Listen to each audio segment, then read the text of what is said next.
In 1952, my mom and my dad bought their first boat, and since then, we have collectively, with my father and my brothers, have become the largest shrimp fleet in the U.S. The evolution of Philly Seafood started very simply with my brother asking me to sell his shrimp.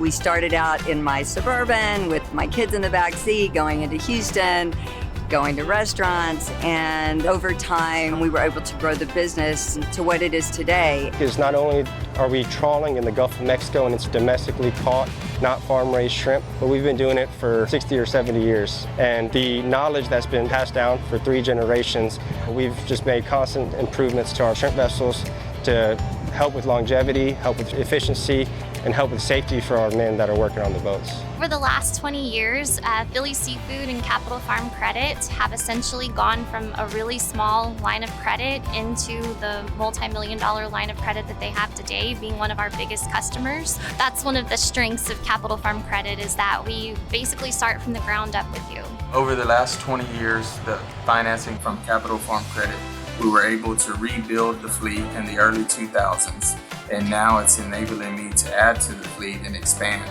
I love my relationship with Capital Farm Credit. I have so much admiration for them. I owe them everything when it comes to my business. Can't say enough that we would not be where we are today as Philly Seafood had it not been for the phenomenal loan officers that I've had along the 20 plus years I've worked with them. One thing that we offer is we understand the hardships and the ups and downs in the agricultural industry. It's not always great years. During the hard years, they really need someone to talk to and just to bounce ideas off of.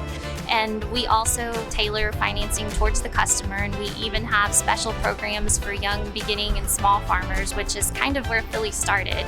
What I love most about my job is to tell my father's story, to carry his legacy and the hard work that he started so many years ago, and that my brothers have grown, and I see my nephews and my daughters continuing. It's such a source of pride, and there is nothing better than to be able to say that.